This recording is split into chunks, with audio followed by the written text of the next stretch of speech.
देवियों और देवताओं। सदगुरु कबीर के बीजक में आता है, निगम रसाल चारि फल लागे, तामे तीन समाई। एक दूर चाहे सब कोई, जतन जतन काहु बिरले पाई। निगम वेद को कहते हैं, रसाल आम के पेड़ को। वेद रूपी आम के पेड़ में 4 फल लगे हैं, अर्थ धर्म काम मोक्ष। तामे 3 समाई, उसमें 3 सामान्य है, अर्थ धर्म काम और मोक्ष।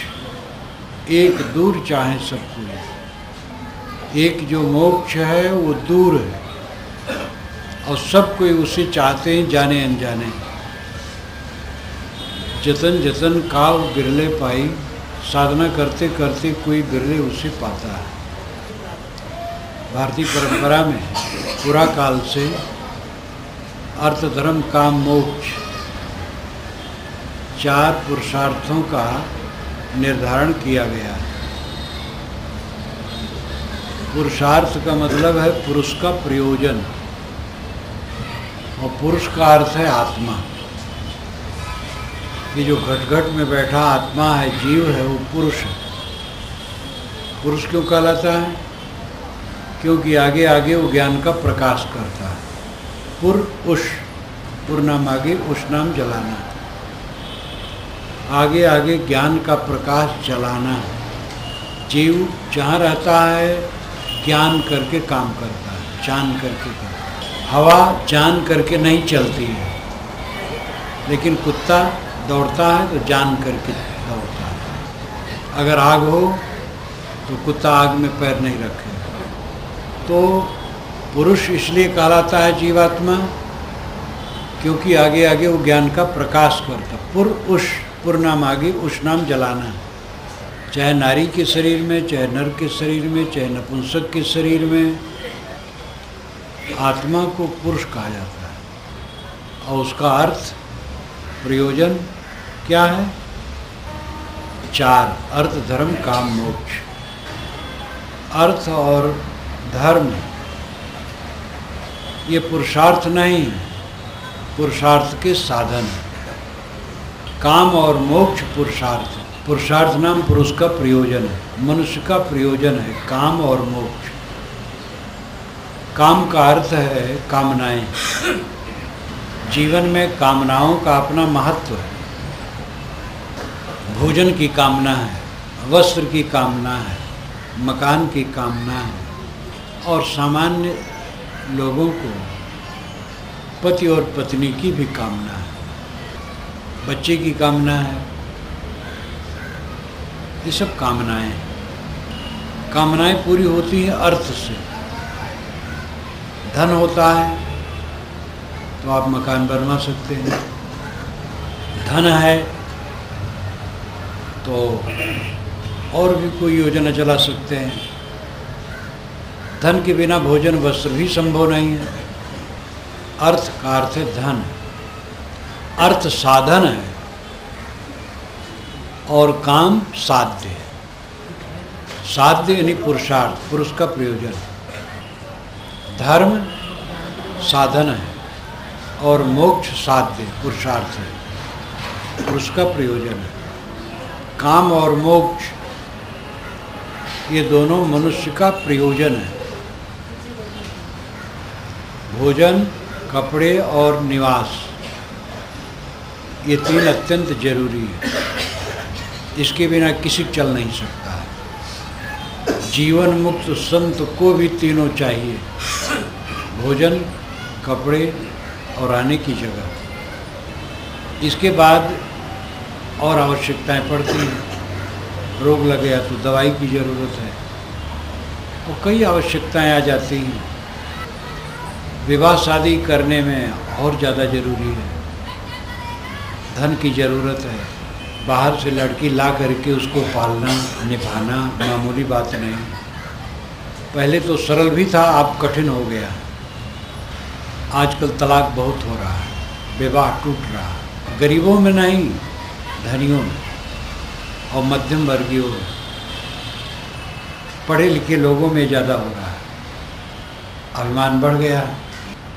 ऐसी भी स्त्री है, घर में आती है विवाह के बाद, देखती भालती है, फिर कहती है मैं तुम्हारे घर में नहीं रह सकती, तुम्हारा घर सुविधाजनक नहीं, तलाक दे दे। लड़ जाती है, मुकदमा लड़ती है। पढ़ाई बढ़ी है, धन बढ़ा है, इसलिए क्लेश भी बढ़ा है। विवाह गृहस्थी बसाना, धन चाहिए इसके लिए। सब विरक्त तो नहीं हो जाएंगे, सब क्या कोई बिरला होता है। दिल्ली में मैं इतने दिन से आ रहा हूँ, कोई तो नहीं निकला विरक्त। कोई भी नहीं कहा साहब अब मैं घर में नहीं रहूँगा, विरक्त हो जाऊँ या विवाह नहीं करूँगा। तो विरक्त तो कोई होता है, और जो हो वो हो। समझा करके विरक्त बनाना बहुत बड़ी बेवकूफ़ी है, बेसमझी नहीं, बेवकूफ़ी है। एक माँ ने कहा, अभी इलाहाबाद में था शायद, नहीं कहा, थोड़े समय हुआ या खागा में रहा, तो उसने कहा कि साहब मेरी कामना है कि मेरा एक लड़का आपके साथ हो जाए। मैंने कहा तुम्हारी कामना अच्छी, लेकिन लड़के से कहना नहीं, ये मामूली बात नहीं है। और हम लोगों को कोई दिया नहीं है, खुद कूद पड़े हैं। तो जिनको होना होगा हो जाएगा, देने से वैराग नहीं होता है। गृहस्थी सर्वाधिक रहेंगे, विरक्त कोई बिरला हो। और गृहस्थी बसाने के लिए ज़्यादा धन चाहिए, तो अर्थ की आवश्यकता है, काम का महत्व है। काम का अर्थ होता है कामनाएं, और काम का अर्थ होता है काम धंधा। काम धंधा तो अर्थ के लिए है, और काम का दूसरा अर्थ कामना, इच्छा। तो कुछ इच्छाएं तो जरूरी है, उनकी आवश्यकता है। आप लोगों को सत्संग की कामना थी तब यहाँ आए, ये भी कामना है। ये कामना कल्याणकारी है। शराब की दुकान पर जाने की कामना हो वो गलत है, तंबाकू खाने की कामना गलत है, बीड़ी पीने की कामना गलत है, पान खाने की कामना गलत है, रोटी भात खाने की कामना ठीक है। कुछ कामनाएं होती हैं, कामनाओं में आदमी बह जाता है, फिर वो निर्णय नहीं कर पाता है कौन कामना ठीक है कौन नहीं ठीक। मान लो मकान नहीं है, नहीं है तो किसी प्रकार रह रहे हैं, और जब तक पैसा नहीं है वैसे आदमी कभी निपटता है। लेकिन जब पैसा हो जाए तो मकान बनाने की कामना करनी चाहिए, और कामना करनी चाहिए पैसे के अंदर। पैसा है झोपड़ी बनाने का, पक्का महल बनाने का की कामना करोगे चलोगे, और झोपड़ी में रहने वाला छोटा है, महल में रहने वाला बड़ा है, ये भूल जाओ। झोपड़ी में रहने वाला सुखी नहीं रहता है, महल वाला सुखी रहता है, ये भी महाभ्रम है। झोपड़ी और महल में रहने वालों को मैं सब प्रकार से देखता हूँ। महल में इतना इतना ताप है। इसी दिल्ली में 2 बार एक महल में गया, और मालिक साल भर में कम से कम 4-5 बार विदेश जाते हैं, व्यापार को वो प्रशिक्षण देते हैं। उनका ड्राइंग रूम इस हाल से कुछ बड़ा है, जगह जगह कुर्सियाँ, चमकदार मेजें कांच के, बाहर बढ़िया लान है, बड़ी बड़ी गाड़ियाँ खड़ी।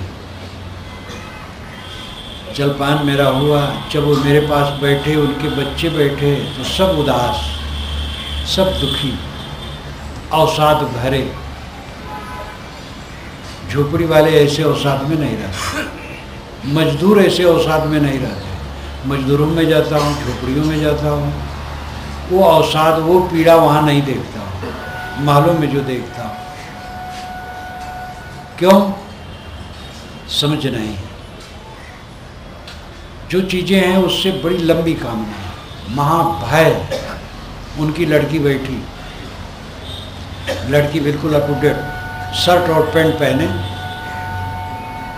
ये दीवे के समान साड़ी वाड़ी नहीं, शर्ट पैंट पहने चुस्त, और ऊंची एड़ी का वो जूता पहने बैठी, और करोड़पति हैं। कहे साहब मुझे ये पीड़ा है मन में, मेरे बच्चों क्या होगा। वो बच्चा गोद में लिए थी, अभी युवती थी, एक शायद 2 बच्चे थे, इसका क्या होगा, उनके क्या होगा। झोपड़ी वाले बच्चों क्या होता है, खाते नहीं हैं, तुम्हारे महल में खाना नहीं मिलेगा। बिला वजह सोच सोच करके आदमी दुखी है। ये घटना दिल्ली की है। अभी उनका फ़ोन गया था, वहाँ मेरे पास में रहने वाले जो साधक हैं उनके पास फ़ोन जाता है, उचित उत्तर दे देते। बहुत ज़रूरी था, मुझसे बात कर रहा था, मैं सुन रहा था, वो खड़े खड़े बात कर रहे थे, तो मैं मुस्कुराया, मैं समझ गया जिससे तुम बात कर रहे थे, जान गया। तो बताया हाँ वही चाह रहे थे। हम कहीं कहाँ हम पहुँच पाएंगे उतनी दूर। चीज़ों से कामनाएं बढ़ जाती हैं, जितनी चीज़ है उससे कामनाएं बढ़ जाती, तो दुख के सिवा कुछ नहीं। कामनाओं का संयम, कामनाओं का निरादर नहीं करना चाहिए, कामनाओं का महत्व है, लेकिन कितनी कामना, कैसी कामना। हमारे पास जितना पैसा है उसके अंदर मकान बनाने की सोचना चाहिए, नहीं तो झोपड़ी में रहना चाहिए। पन्नी में लोग रहते हैं, कलकत्ता में देखा हूँ, कलकत्ता दीर्घ काल से मैं साल भर में 2-2 महीने रहता था, इधर 1-1 महीने रहता था। एक तरफ महल खड़ा है, ऐसे ऐसे महल हैं जो करोड़ों में बनेंगे आज, और वहीं पिछवाड़े जमीन कुछ है, बांस की कमची झुका करके लोग गाड़ दिए हैं, और उसके ऊपर प्लास्टिक लपेट दिए हैं, नीचे बोरा बिछाए गए, उसी में रहते हैं, मेहनत मजदूरी करते हैं।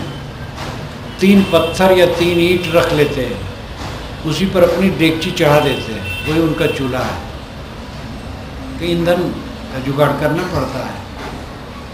पतीली में चावल दाल पका लेते हैं, आलू पका लेते हैं, खा लेते हैं, गाते हैं, नाचते हैं, मगन रहते हैं। सदैव अर्थ के अंदर कामना रखो, जितना अर्थ है, अर्थ नाम धन, उसके अंदर कामना, अर्थ की कमाई करो। अर्थ और धर्म दोनों कमाना चाहिए। जो अर्थ और धर्म को नहीं समझता है, उसकी कमाई नहीं करता, वो सुखी नहीं रहता है। मेहनती रहो, डट के काम करो, अपने अपने क्षेत्र में डट के काम करो, ईमानदारी से करो। नौकरी करते हो, प्राइवेट हो या सरकार में, ईमानदारी से काम करो, खूब चुस्ती दुरुस्ती से। बड़ा अफसर खुश रहेगा, छोटे लोग भी खुश रहेंगे। स्वार्थ में कोई नाखुश भी रहे, कोई हर्ज नहीं, लेकिन ईमानदारी से काम करो, मेहनत से करो। प्राइवेट है तो वहाँ तो मेहनत से लोग करते ही हैं, जानते ही निकाल दिए जाएंगे। अमेरिका में तो यहाँ तक है, एक बात त्रुट की है तो बताता है मैनेजर, ऐसी गलती न करो। दोबारा त्रुट किया फिर बताता है, दोबारा त्रुट किया तो कुछ नहीं बताता है। बस सप्ताह में तनख्वाह दी जाती है, तनख्वाह दिया, वो कागज दिया, कल से ना आइएगा, बस कैंसिल। 2 बार समझाते हैं, इसलिए काम अच्छा होता है। एक प्राइवेट कंपनी में काम करने वाला सज्जन मुझे कहा कि साहब क्या कहूँ, सरकारी नौकरी नहीं मिली, प्राइवेट है, काम बहुत करना पड़ता है। उनके नमक हराम, तो सरकारी नौकरी चाहता है कि वो पेंशन की तरह रहे, कुर्सी पर बैठ जा, पैसा मिल जाए, बस काम न करना पड़े। कहीं भी काम करो तो कस के काम करो। मेहनती होने से चित्त शुद्ध होता है, निर्मल मन होता है। आलसी का मन कभी शुद्ध नहीं हो सकता है, कामचोर का मन कभी शुद्ध नहीं हो सकता है। मेहनती रहो, कमाओ, ईमानदारी से कमाओ, दूसरों को धोखा ना दो। आप धोखा नहीं चाहते हो तो दूसरे को धोखा देना गलत है। अर्थ कमाओ और धर्म कमाओ। लोग अर्थ कमाते, धर्म नहीं कमाते। धर्म क्या है? धर्म है सहना, और सहता हुआ है जो परहेजगार है, संयमी वो सहता है। लंपट सह नहीं सकता, अहंकारी सह नहीं सकता, निर्मानी निष्कामी सह सकता है। सहनशीलता धर्म है।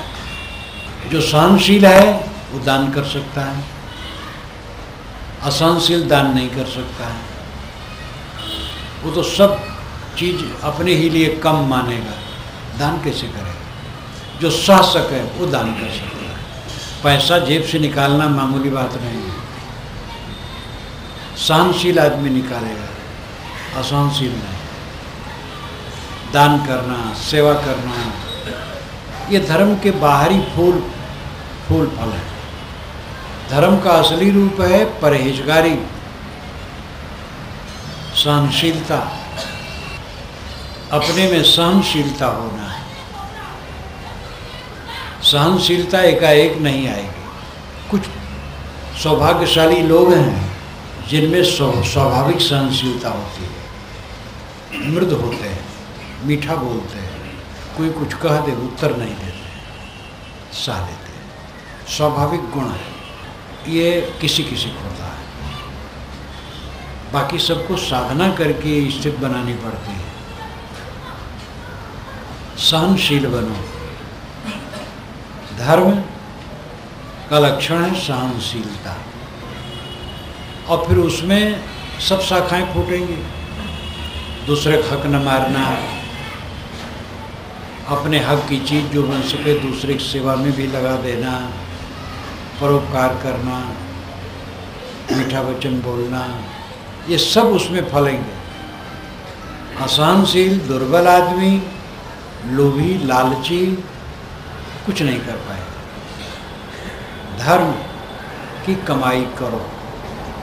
दया, क्षमा, शील, संतोष, सद्गुण ये धर्म के अंग है। धर्म की कमाई लोग नहीं करते। धर्म का उच्च स्वरूप है अपने को समझना और अपने बंधन को समझना और बंधन से अपने आप को छुड़ाना। ये धर्म का उच्च स्वरूप है। जिंदगी बीत गई, खुद को नहीं समझे तो क्या समझे? दुनिया भर को हम जानते, अपने को नहीं जानते। देह के नाम रूप का खूब अभ्यास है। अपना देह, अपनी देह, उसका नाम, उसका रूप, खूब अभ्यास है। लेकिन अपने चेतनात्मा के स्वरूप को नहीं समझते। बंधन क्या है, मोक्ष क्या है, नहीं समझते। जवानी कब तक रहेगी? प्रौढ़ावस्था कब तक रहेगी? सारी अनुकूलताएं कब तक रहेंगी? ये सब थोड़े दिन में बिगड़ जाए। ऐसी कमाई करो, यही लोके सुखम भुक्त्वा चान्ते सत्यपुरम जजो। इस लोक में सुख भोगो और अंत में भी सुख हो। जवानी में सुखी, बुढ़ापा में सुखी, निरोग में सुखी, रोग में सुखी, मुनाफा में सुखी, घाटा में सुखी, अस्तुत वंदना पाकर भी सुखी और गाली निंदा पाकर के भी सुखी, सत्कार पाके सुखी और दुत्कार पाके भी सुखी। उसका सुख सत्कार से नहीं है। सत्कार करो तो सुखी, उस सुखी पहले से है। सत्कार कोई कर दिया ऊपर की चीज़ है, कोई दुत्कार कर दिया सुखी रहेगा, उसका सुख घटेगा नहीं। दुत्कार करने वाला अपनी कमाई कर रहा है। हमें कोई गाली देता है, धन्यवाद, और गाली दे ले। अहंकार में तो हम डूबे हैं। कोई गाली दे, गाली सहने को अवसर मिले, ये हमारा सौभाग्य है। वो सब समय सुखी रहता है। जो सब समय सुखी रहता है, दुनिया में उसको कौन दुखी बना सकता है? कोई हमें सुखी दुखी बनावे तो हम दो कौड़ी के हैं। कोई हमारी प्रशंसा कर दे तो हम फूल जाएं। और कोई गाली दे दे तो हम पचक जाए, तो हम किसी कर्म लायक नहीं। प्रशंसा करने वाले विचार है, आज प्रशंसा किया है, विचार बदल जाएगा तो कल वो निंदा करेगा। अन्य से चित्तम अभिसंचरेणम, सभी का चित्त अत्यंत चंचल है, कब बदल जाए कुछ ठिकाना नहीं। जो लोग ये मानते हैं मैं बहुतों का पूज्य हूँ, बड़े भोले हैं, मैं किसी का पूज्य नहीं, सबका करुणा पात्र, सबकी करुणा मेरे ऊपर है, किसी का पूज्य नहीं। जो अपनी सच्चाई को समझता है वो दुखी नहीं होता। शरीर नश्वर है, आत्मा अविनाशी है, मैं आत्मा हूँ, शरीर नहीं हूँ। शरीर का भी जब तक प्रारब्ध है इसको कोई खत्म नहीं कर सकता, इसलिए भय नहीं। और शरीर को जब मिटना होगा कोई रोक नहीं पाएगा, इसलिए भी भय नहीं। भय नाम की चीज ही नहीं है, मृत्यु है ही नहीं, मृत्यु एक धोखा है। आत्मा की कहीं मृत्यु होती है? मैं आत्मा हूँ, चेतन आत्मा हूँ, मेरी मृत्यु है ही नहीं। शरीर की मृत्यु होती है और शरीर में नहीं हूँ। दूसरा अगर मरे तो हमें क्या चिंता, शरीर अगर ये मरे तो हमें क्या चिंता। इतना दृढ़ विचार जिसका हो जाता है और ये विचार निरंतर रहता है, मृत्यु कहाँ है? मृत्यु एक भ्रम है। विश्लेषण करके भी देखें तो मृत्यु भ्रम है, आत्मा अमर है। शरीर जो निर्मित है वो कणों का जोड़ है, कण अलग अलग हो जाएंगे। तत्व कण भी नित्य हैं, आत्मा भी नित्य है। संयोग बिगड़ गया बस, मृत्यु कुछ नहीं है। मृत्यु क्या है? संयोग वियोग है। जो कुछ हम इंद्रियों द्वारा देखते जानते हैं वो काल देश है, काल का क्षेत्र है और इसी क्षेत्र से हम परिचित हैं। अकाल से हम परिचित नहीं। अकाल मूर्त, नानक साहब ने कहा अकाल मूर्त। अकाल मूर्त ये आत्मा है जो काल से अतीत है, वो काल से बाधित नहीं है, सदा से रहा सदा रहेगा। और जो हम देखते हैं ये तो निर्मित पदार्थ है, कण कण जुड़ गए हैं, आकार ग्रहण कर लिया है, नाम ग्रहण कर लिया है, ये परिवर्तित होता है और मिट जाएगा।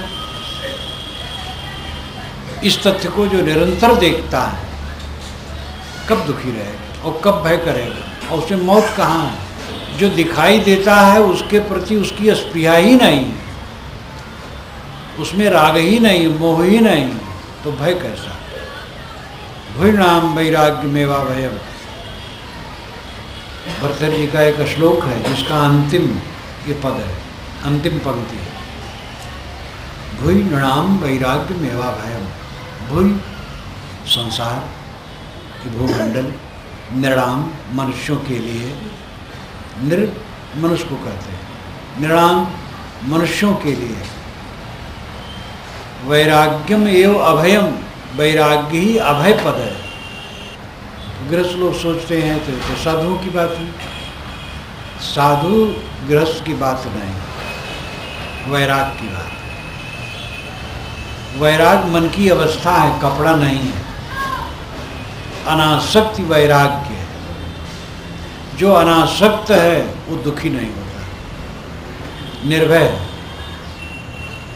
वैराग्य वैराग्यम एवं अभयम, वैराग्य ही अभय पद है, अनासक्ति ही अभय पद है, निर्मोहता ही निर्भयता है। माताएं कहती हैं कि हम बच्चों को पालती हैं, मोह न करेंगे तो बच्चों कैसे पालेंगे?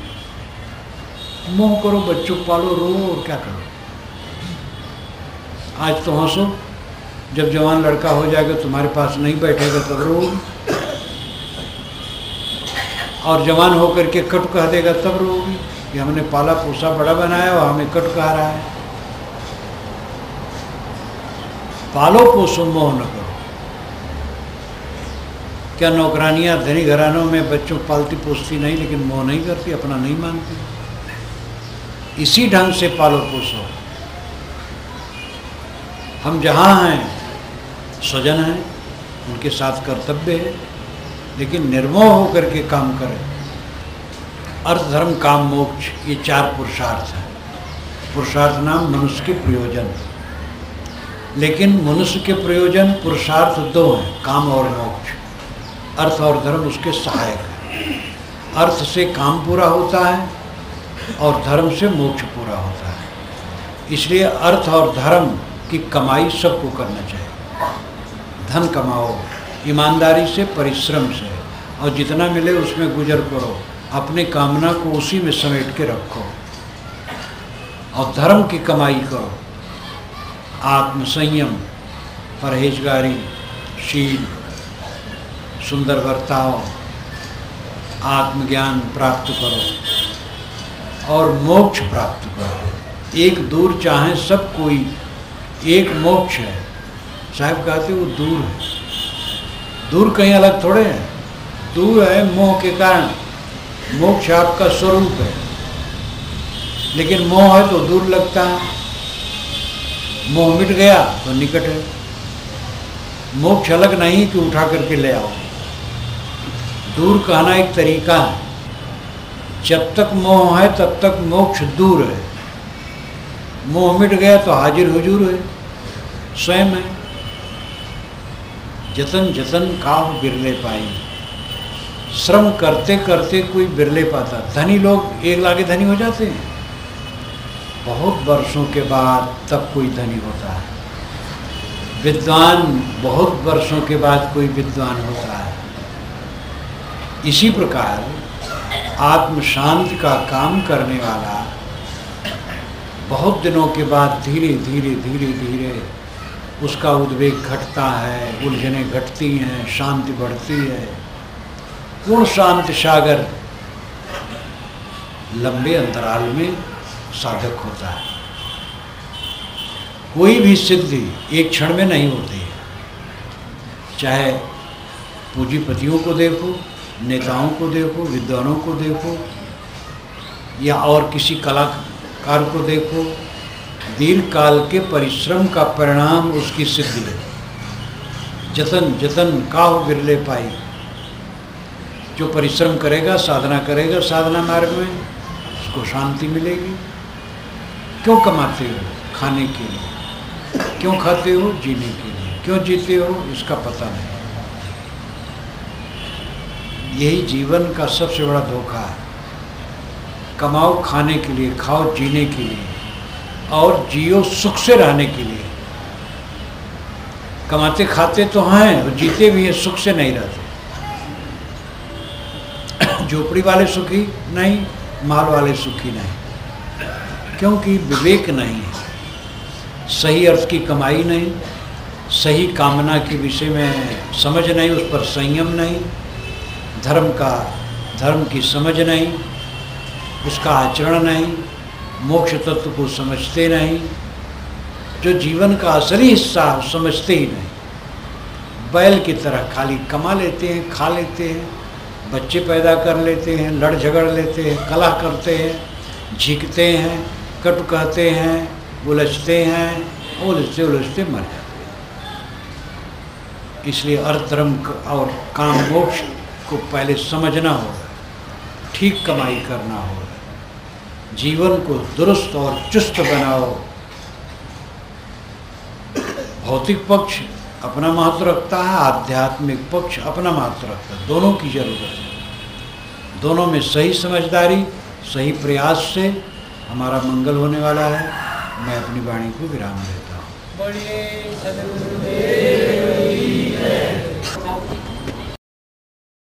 सज्जनों और देवियों, हम सब लोग भाड़ भट्टी में पड़े हैं। एक भट्टी हो बड़ी, और उसमें जितने देहधारी हैं उसमें डाल दिया जाए तो क्या दशा हो। पूरा संसार एक भाड़ भट्टी है, और जितने देहधारी हैं सब उसमें झुलस रहे।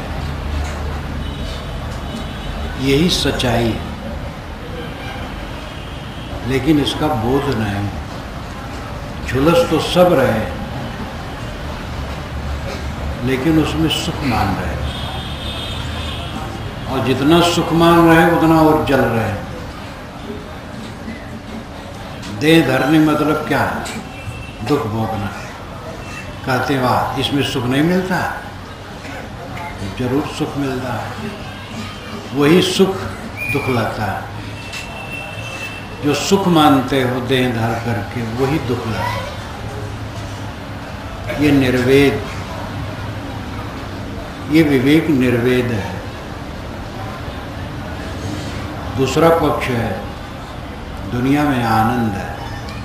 हंसो खेलो, काम करो, धन कमाओ, भोग करो, अधिकार जमाओ, आनंद लो, और जितना आनंद लोगे उतना क्लेश पाओगे, ये पक्का है। आनंद कौन लेता है? जिसके पास आनंद नहीं होता। वो जो स्वयं आनंदित है, आनंद क्यों ले? अगर एक रोटी का टुकड़ा कई दिन के भूखड़ों के बीच में गिर पड़े तो सब टूट पड़ेंगे। कई दिन के भूखे हैं, सब मर रहे हैं भूख से, परेशान हैं, उसके बीच में रोटी का टुकड़ा डाल दिया जाए, सब टूट पड़े। और सब खाए पिए हैं चम करके, व्यंजन सामने रखा हो कोई ताकेगा नहीं। जो स्वयं आनंदित नहीं है वो आनंद का आभास जैसे आता है टूट पड़ता है। अभी एक डुगडुगी बजाने वाला आ जाए दरवाजे पर, कई लोग यहाँ से उठ के चले जाएंगे, जो नहीं जाएंगे उधर ताकने लगेंगे, क्योंकि आनंद आ गया, डुगडुगी बज रही है। आनंद का आभास जहाँ हुआ टूट पड़ते हैं, क्योंकि स्वयं आनंदित नहीं, अपने आनंद का बोध नहीं। ये सबसे बड़ी दरिद्रता, और ये दरिद्रता बाहर से भरी नहीं जा सकती। पैसा बटोर करके, पद, प्रतिष्ठा, स्वामित्व, गुरुत्व, महांतीपन प्राप्त करके इसको कोई भरना चाहता वो महापागल है, कभी भर नहीं सकता। तो बाहर का सब हटा करके अपने आप रह जाने से वो अनुभव हो। जो असली बोध की स्थिति है उसमें करना कुछ नहीं, निष्क्रिय हो जाना है, कुछ नहीं करना, निष्क्रिय हो जाना। पूरा निष्क्रिय हो गया बस परमानंद।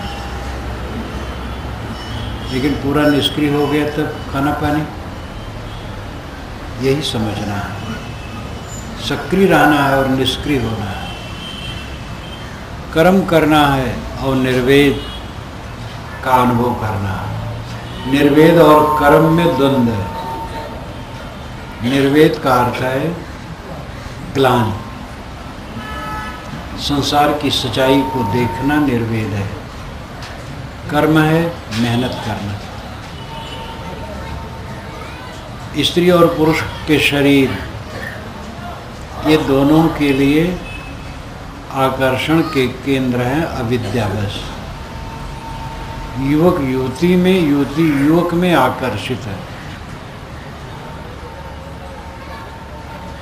निर्वेद होने पर लगेगा दोनों लाश है, लाश, मुर्दा, गीला गीला मुर्दा।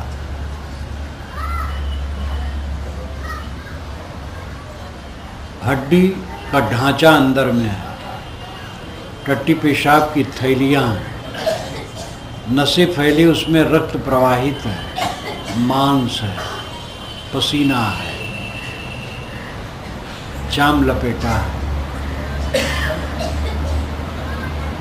ये टट्टी पेशाब की पोटली है, और इसमें मन है, उत्तेजना है, इच्छाएं, तृष्णाएं, वासनाएं, अहंकार है, अविद्या है, अज्ञान है, तीन ताप है, रोग व्याधि है। पूरा जलन की जगह है। ये निर्वेद है और ये असलियत है, यही सच्चाई है, ये निर्वेद है। निर्वेद का मतलब अच्छी तरह से जान लेना, ठीक से जान लेना।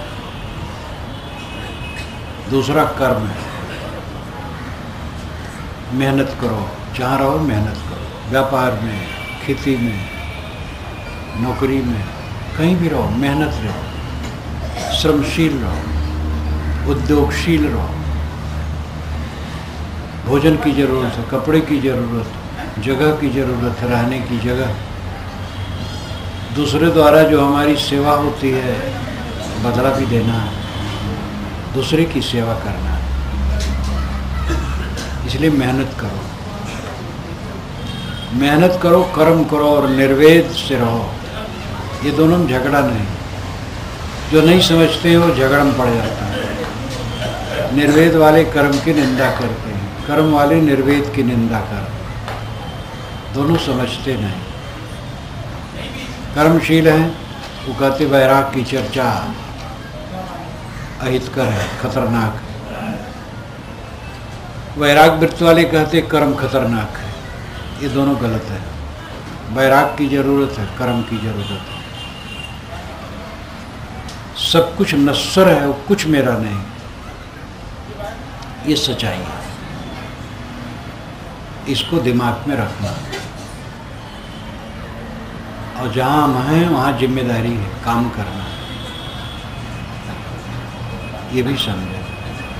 दोनों को समझना। दोनों को अलग अलग कर देने पर फिर विरोध है और फिर अज्ञान उत्पन्न होता है, फिर लड़ाई होती है। कर्मवादी वैरागवादी की गाली देते हैं, वैरागवादी कर्मवादी को गाली देते हैं। और जो दोनों को समझता है वो किसी को गाली नहीं देता। वैदिक ऋषि कर्म करते, वो भाड़ पूछते थे, गाय चराते थे, दवाई कूटते थे, चाम का काम करते थे, खेती का काम करते थे, कुआं खोदते थे। सब बातें हैं वेदों में। वेद क्या कहते, मेरी पुस्तक आप पढ़ें, सब पता चलेगा। और ज्ञानी है, ज्ञान की बात करते हैं। उपनिषद के ऋषि कर्म करन और ज्ञान की बात करते हैं। बीच में वर्ण व्यवस्था बनी और जोड़ पकड़ी और कर्म करने वाले को नीच मान लिया गया। ये भारतवर्ष में एक रोग लग गया। बहुत दिनों के बाद बुद्ध महावीर, ये दो महान संत हुए, वैराग प्रवर हुए। कर्म पर उन्होंने भी उस ढंग से जोर नहीं दिया। आग छूना पाप मान लिया। आग में लोग हवन करते थे तो पशु काट करके भी हवन करते थे। इसलिए आग छूना पाप मान लिया गया। भोजन बनाना भी पाप मान लिया गया। तो भिक्षा में रोटी खाने लगे। गीता में इसका समन्वय किया गया। गीता में कर्म सिद्धांत को माना गया, वैराग भी कहा गया। कबीर साहब का एक अद्भुत आंदोलन था, जो निर्गुणी धारा के प्रवर्तक माने जाते हैं, जो आज से 500-600 वर्ष के बीच में हुई पूर्व। और नानक साहब, दादू साहब, दरिया साहब, घीसा साहब, पलटू साहब, साहब कहलाने वाले जितने संत हुए सब इसी वाहिनी में आते, इसी सेना में आते।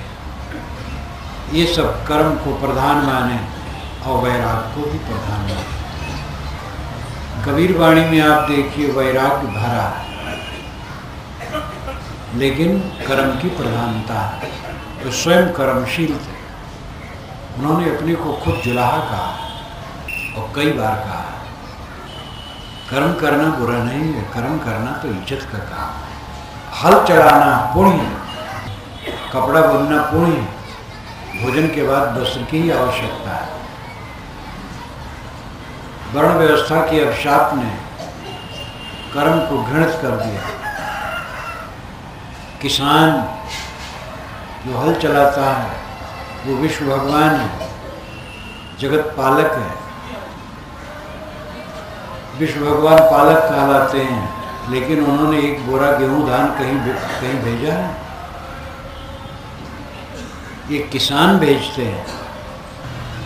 चारों तरफ किसानों का पैदा हुआ अन्न जाता है, ये विष्णु भगवान है, ये जगत पालक है। कबीर वाणी में दोनों का समन्वय है, ज्ञान वैराग का व्यवहारिक रूप में। फिर नानक साहब, दादू साहब, दरिया साहब इत्यादि जितने निर्गुणी धारा के संत हुए सब इसी प्रवाह को स्वीकारते हैं। और इसका काम ग्रंथों में, गीता में पहले किया गया।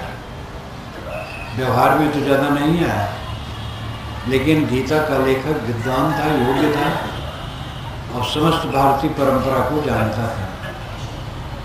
उसने गीता में कर्म और वैराग का समन्वय किया। कबीर साहब ने व्यवहार रूप में उसका समन्वय किया और नानक साहब इत्यादि संतों ने, और इसी की जरूरत है। और इसका उच्च, इसका स्रोत, इसका समर्थन वेदों से ही प्राप्त है। बीच में हम बहुत भटक गए। वेद में कहीं छूत अछूत नहीं, जन्म से कोई छोटा बड़ा नहीं। पीछे वर्ण व्यवस्था के अवशाप ने छोटा बड़ा बना दिया। जन्म से, कर्म से छोटा बड़ा आदमी होता है। एक आदमी अनपढ़ है, चपरासी है, आजकल तो चपरासी भी पढ़े लिखे होते हैं, लेकिन थोड़े पढ़ा होता है, चपरासी हो जाता है। कमिश्नर होना, कलेक्टर होना, IAS अफसर होते हैं। तो इस प्रकार व्यवहार में छोटे बड़े हो गए,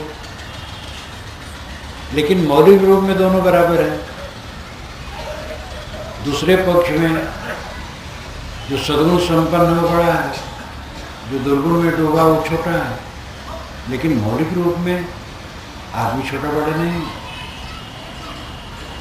दुर्गुणी सद्गुणी हो सकता है, सद्गुणी दुर्गुणी हो सकता है। कबीर साहब ने इसको बड़ी गहराई से देखा और कस के कहा, झकझोर के कहा। जितना उन्होंने झकझोर करके कहा, किसी ने नहीं कहा। वर्ण व्यवस्था कि उन्होंने धज्जियाँ उड़ा दी। कर्म सिद्धांत समझने की जरूरत है और वैराग को समझने की जरूरत है। दोनों की आवश्यकता है। वैराग का मतलब घर छोड़ना नहीं, कपड़ा बदलना नहीं, अनासक्त होना। जो घर छोड़ देते हैं, कपड़ा बदल लेते हैं, वो वहाँ रह के वैराग करें। जो घर में है वहाँ रह के वैराग करें। वैराग सबको करना है। राम नाम सत्य है, सबके यहाँ गूंजना है, रात दिन गूंज रहा है। साधु मरे, गृहस्थ नहीं मरे क्या? सबको मरना है। पत्नी को छोड़ के चल देना है रोते हुए, और पत्नी पति को रोते हुए छोड़ के चल देती है। पति रोता रहता है, पत्नी चली गई। अपने से पैदा किया हुआ बच्चा, कई बार ऐसा होता है, अपने बच्चे को जो पैदा किया, पाला गया, उसी को दफनाने जाना पड़ता है। ये संसार है कट। वैराग की कहाँ जरूरत नहीं है। वैरागहीनता तो दुख है। वैराग शब्द भड़काऊ लगता है, लेकिन वैराग का अर्थ घर छोड़ना नहीं होता। वैराग का शुद्ध शब्द है विराग। उपसर्ग है, राग मोह है। राग न करना वैराग, मोह न करना वैराग। मोह जितनी मात्रा में करोगे पीड़ा पाओगे, जितनी मात्रा में मोह घटेगा पीड़ा घटेगी। ये वैज्ञानिक तथ्य है। मोह को घटाओ, वैराग करो, परिवार को पोषो, प्यार दो, शुद्ध भाव रखो, सबसे स्नेह रखो। ज़्यादा स्नेह न करो, ज़्यादा स्नेह राग हो जाएगा। थोड़ा स्नेह, प्रेम करो, वो प्रेम बढ़ जाएगा, बस वही मोह हो जाएगा। साहस रखो, गलत काम करने के लिए वो साहस करोगे, दुस्साहस हो जाएगा। किसी लड़की से कोई लड़का छेड़खानी कर रहा है, साहसी आदमी उसको रोकता है, विनय से समझाता है, डांटता है। नहीं मानता है तो फिर बल प्रयोग भी कर सकता है, ये साहस है। और दूसरी की लड़की को उठा के भाग जाना एक दुस्साहस है। साहसी जब बढ़ जाता तब दुस्साहस हो जाता, वो नुकसान करता। संतुलित मात्रा में भोजन करो, अमृत है। वही मात्रा बढ़ा दो, बस जाए। चीज वही है, शरीर यही है। इसी शरीर से साधना करो, मोक्ष है। और इसी शरीर से विषयों में डूबो, बंधन है। वही दिन है, वही रात है, वही चाँद सूरज हैं, वही हवाएं, वही दिशाएं। मन मैला है तो पीड़ा, मन निर्मल है आनंद है। चीजें सब वही है। निर्वेद और कर्म, ये दो पर ध्यान दीजिए। निर्वेद और कर्म। निर्वेद है अच्छी तरह से तात्विक दृष्टि से देखना। जब हम किसी चीज को तात्विक दृष्टि से देखते हैं तो मोह अपने आप मिट जाता है। एक प्यारा पुत्र है मेरा, मेरी गोद में, और थोड़ा विचार करें तो एक बच्चा है। थोड़ा और विचार करें तो मांस का लौंदा है। थोड़ा और विचार करें तो मिट्टी का पिंड है। थोड़ा और विचार करें तो कणों का प्रवाह है। विचार की गहराई में उतरते जाएं, वस्तु खोती चली जाएगी। जहां हम लोग बैठे हैं, इसलिए बहुत बड़ा इतिहास रचा है और हजारों वर्षों से रचा है। और पूरा काल में महाभारत की रचना इसी क्षेत्र को लेकर के हुई है। वेदव्यास ने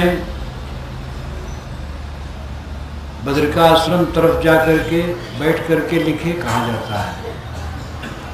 महाभारत में सब वेदव्यास नहीं लिखे, कुछ हो सकता है। वैसे महाभारत के अनुसार ही लगता है कि 5000 श्लोक लिखे होंगे और 1,00,000 श्लोक है। जय भारत, महाभारत, ये 3 नाम उसके हैं। पहला जो छोटा अंश था शायद वेदव्यास का लिखा, उसका नाम जय था। उसके पश्चात जब बढ़ाया गया तो उसका नाम भारत हुआ। जब और बढ़ा तब महाभारत हो गया। विद्वानों का ये भी अंदाज है कि 5000 श्लोक जय में था, 25,000 भारत में हुआ, 1,00,000 महाभारत में। अनेक विद्वानों ने लिखा है। वो तो पढ़ते पढ़ते लगता है कि अनेक विद्वानों ने लिखा, प्रक्षेप बहुत किया। श्री कृष्ण महाराज का जब कौरवों के सभा में भाषण हुआ है, वो दूत बन के गए थे और दुर्योधन के लिए कहा है कि तुम प्रेम करो पांडवों से, उनका हक दे दो, नहीं तो बड़ा दुख होगा। बहुत सुंदर भाषण है उनका। उस भाषण के बाद धृतराष्ट्र ने कहा है श्री कृष्ण से कि कृष्ण, ये बच्चे मेरी बात मानते नहीं, दुर्योधन मेरी बात सुनता ही नहीं है और कहता है आप अगर ऐसा कहेंगे तो मैं आत्महत्या कर लूँगा। महाराज आप इसको समझा के रास्ते पर लाएंगे। तो श्री कृष्ण का भाषण और धृतराष्ट्र का ये कहना, ये भिन्न भिन्न अध्यायों में है और उसके बीच में 28 अध्याय हैं जो पीछे जोड़ा है। तो बहुत लोग लिखे हैं, लेकिन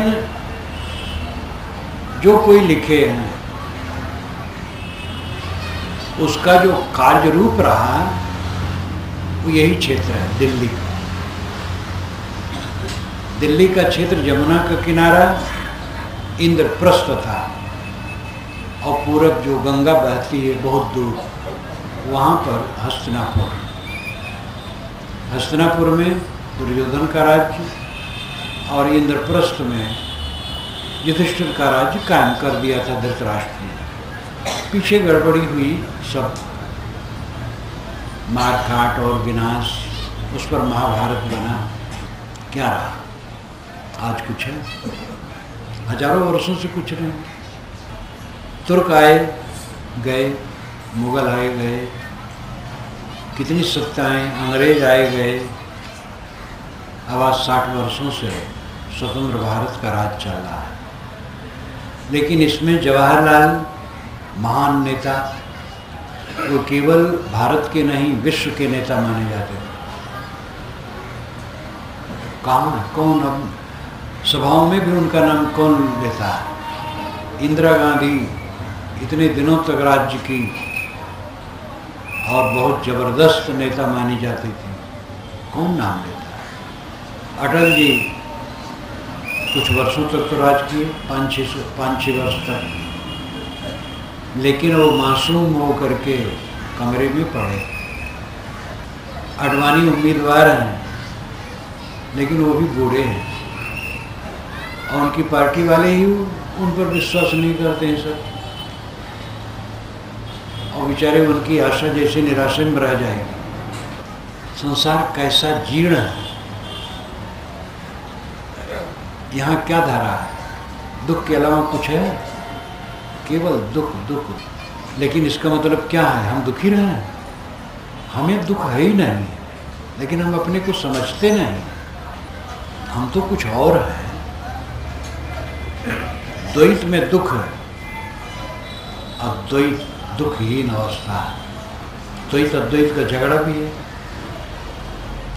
द्वैत कहता है जड़ चेतन अलग है और एक चेतन दूसरे चेतन से अलग है, एक तत्व दूसरे तत्व से अलग है।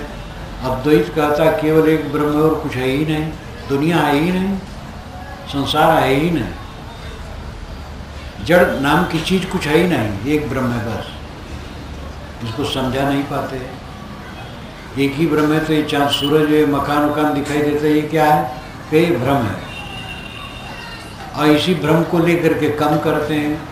अद्वैतवादियों के बड़े बड़े मठ बनते हैं, अद्वैतवादियों में मुकदमे चलते हैं, शंकराचार्यों में मुकदमे खूब चल रहे हैं। कौन शंकराचार्य होगा असली? और मठ को लेकर के मुकदमा है। जब संसार नहीं तो मुकदमा कहाँ चल रहा है? संसार है। अद्वैत और द्वैत का झगड़ा अविवेक है। साहब ने एक ही साखी में समाधान कर दिया।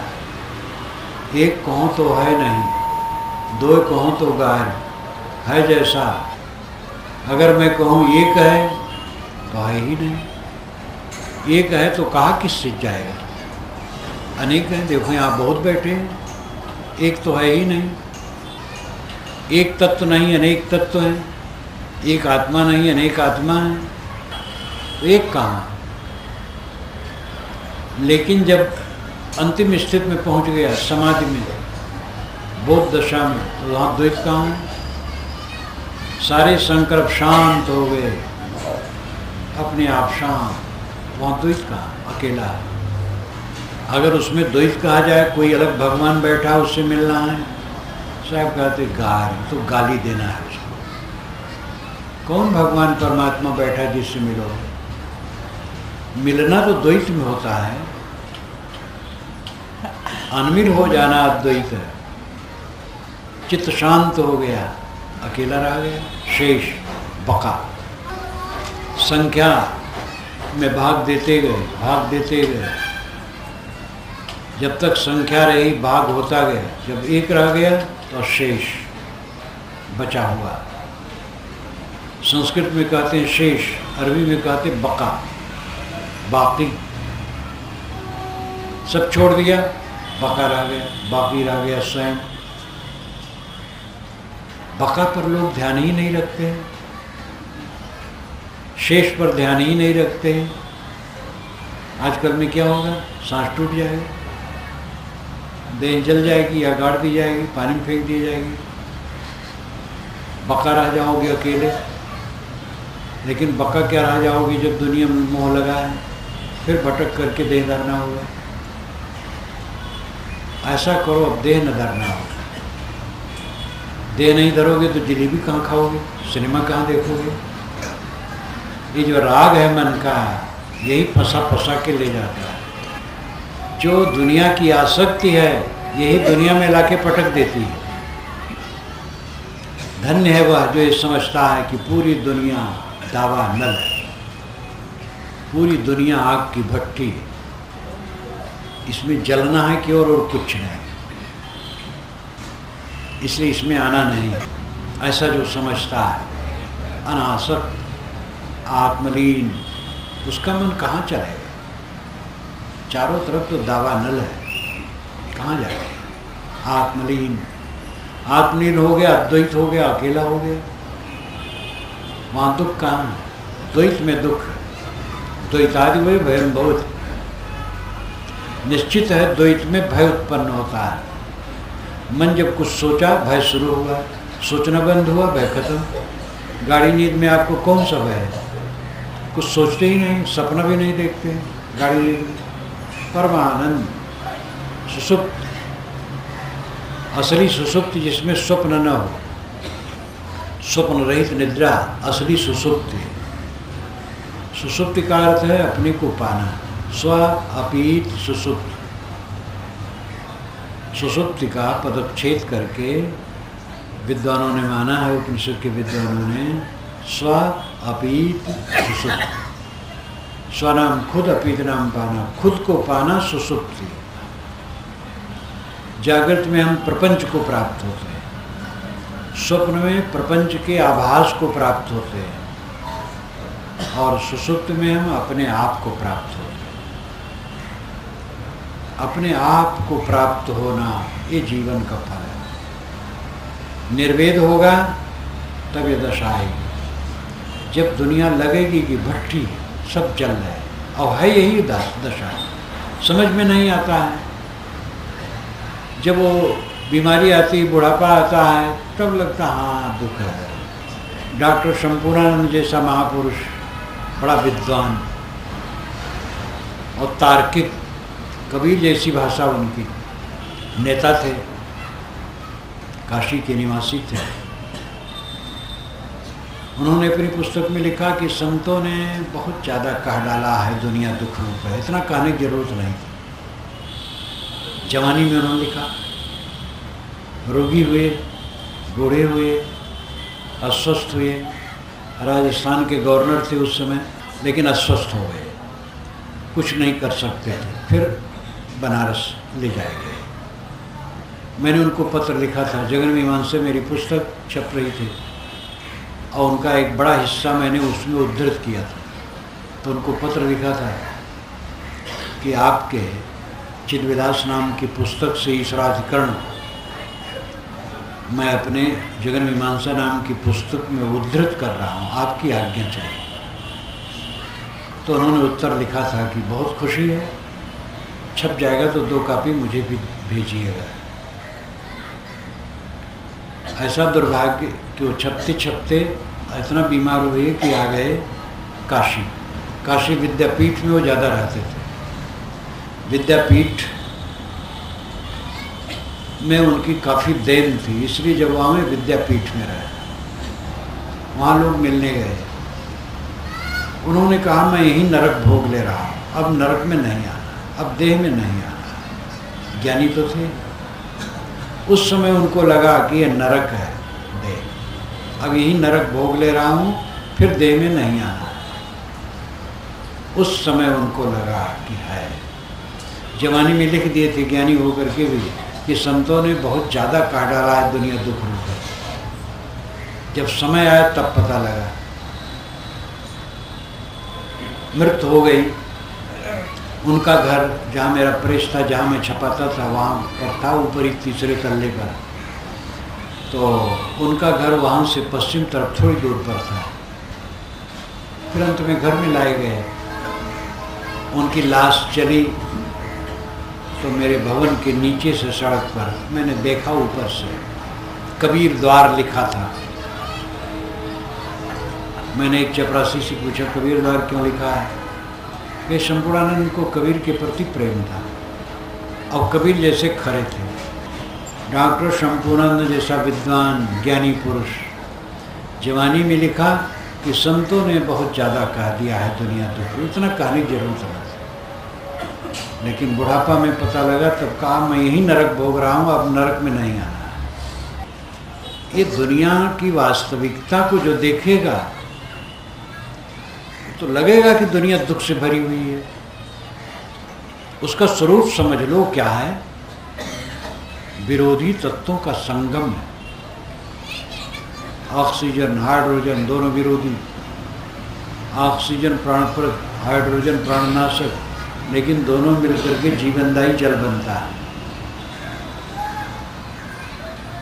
जड़ चेतन दोनों विरोधी, मिट्टी पानी आग हवा परस्पर विरोधी। विरोध में ही निर्माण और प्रवाह चलता है, सम में नहीं चलता है। स्त्री स्त्री से बच्चे नहीं होते, पुरुष पुरुष से बच्चे नहीं होते। स्त्री पुरुष विरोधी अंग के हैं, तब उनसे बच्चे होते हैं। सारा निर्माण ही विरोध में होता है, और निर्माण में हम परे हैं। शरीर निर्मित है और जीवन भर निर्माण करना पड़ता है, मकान निर्माण करना पड़ता है, परिवार समाज निर्माण करना पड़ता है। 4 लोग आए बैठ गए, एक समाज बन गया, उसका निर्माण हो गया। इस निर्माण में द्वंद्व कैसे नहीं आएगा? हमसे लोग मिलने आते हैं, मिलने आए तो बहुत से लोग इकट्ठे हो गए। उसमें कोई है नम्र, कोई है उज्जट, कोई अहंकारी, कोई विनयवनत। उसको हमें सब झेलना पड़ता है। अहंकारी उसकी बात को ऐसे सहना पड़ता है, विनम्र है उसको ऐसे स्वीकारना होता है। निर्माण करेंगे तो द्वंद्व आएगा, स्वीकारेंगे कि हाँ लोग मिल सकते हैं तो मिलेंगे, तो अनेक स्वभाव के लोग होंगे। जैसा जिनका स्वभाव होगा वैसा कहेगा, वैसा बरतेगा, वैसा पूछेगा। यहीं पर मैं ऊपर था, कई वर्ष हो गया, एक बूढ़ा आया गांव का, उसका तो प्रेम था, भाषा थी। कहे मैं तुमसे दीक्षा लेने आया हूँ। मैंने कहा अच्छा, तो अभी समझो मुझे। नहीं, मैंने सब समझ लिया है। अच्छा तुम दीक्षा दोगे कि तुम्हारा चेला देगा? तो मैंने कहा मैं देगा। बैठो। अब उसका वो वैसे था, स्वभाव था, उसका प्रेम था, लेकिन वो नहीं समझता था मैं ऐसा भी बोल रहा हूँ। तुम दीक्षा देगा कि तुम्हारा चेला दीक्षा देगा? मैंने कहा मैं देगा। तो भाई निर्माण करोगे वहां द्वंद्व आएगा। बच्चा पैदा करोगे, प्यार करोगे, बहुत प्यार करोगे। जब जवान होगा तब उससे दब करके रहना पड़ेगा, डरना पड़ेगा, सहना पड़ेगा। विवाह करोगे, पत्नी आएगी, उसका भी सहना पड़ेगा। पहले तो बड़ा प्यार, कुछ दिन के बाद फिर तब झगड़ा और सहना पड़ेगा। शिष्य बनाओगे, सहना पड़ेगा। गृहस्थ को शिष्य बनाने में तो कोई विशेष झगड़ा नहीं है, और दीक्षा हुई और घर गए। साधु बना करके पास में रहना, रखना, सहना पड़ेगा। जहाँ निर्माण हुआ वहाँ द्वंद्व हुआ, जहाँ द्वंद्व हुआ वहाँ सहना है। नहीं सहोगे दुख भोगोगे, सह लो, दुख खत्म। और ऐसा सहन आ जाए कि लगे ना कि मैं सह रहा हूँ, तब उसकी पूर्णता है। सहना लगे ही ना कि मैं सह रहा हूँ। कोई गाली देता हो और मुझे कुछ भी प्रतिक्रिया मन में ना हो, मन में प्रेम हो गाली देने वाले लिए, अच्छा है, उसका विचार है। मोबाइल काम की चीज़ है, लेकिन वो भी द्वंद्व है। दुरुपयोग करते हैं। एक 90 वर्ष के बूढ़े को, हमारे प्रेम प्रकाश भक्त इस समय 92 वर्ष के चल रहे हैं, उस समय वह 85 के रहे हों जब मुझसे बताए। मैं वहीं पर था, मुझसे मिलने आए कलकत्ता के हमारे भक्त प्रेम प्रकाश, इसमें कई लोग जानते हो। आए, हंसते हुए मुझसे बात किए। कहे साहब एक फ़ोन आया था लड़की का, प्रेम प्रकाश शब्द बड़ा बढ़िया तो समझी होगी लड़की कोई नौजवान है। तो कहा, फोन में कहा कि मैं तुमसे प्रेम करती हूँ।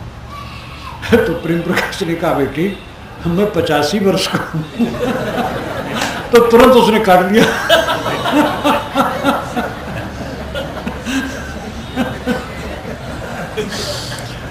तो मोबाइल काम की चीज़ है, लेकिन दुरुपयोग करके सब नुकसान करते हैं। ये पूरा संसार द्वंद्वात्मक है, इसको समझ लो। देह धरे हो द्वंद्व में, और चारों तरफ द्वंद्व है और सहना नहीं चाहते हो, सुख से रहोगे? द्वंद्व को सहो। अगर मुक्ति चाहो तो पूरा द्वंद्व सह लो, बस मुक्त हो जाओगे।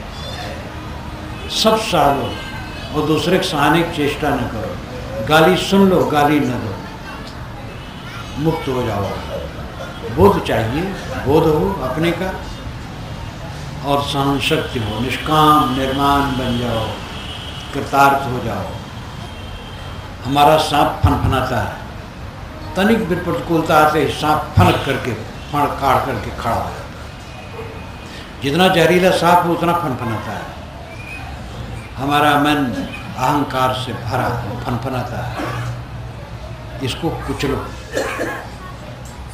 जवान लोग समझ ले बूढ़े होंगे, बूढ़े समझ लें कि वो ठंडे रहें, बहू से भी, बच्चे से भी, नाती से भी, पोते से भी सिर झुका के रहें, तब कुशल है, नहीं तो दुख पाएंगे।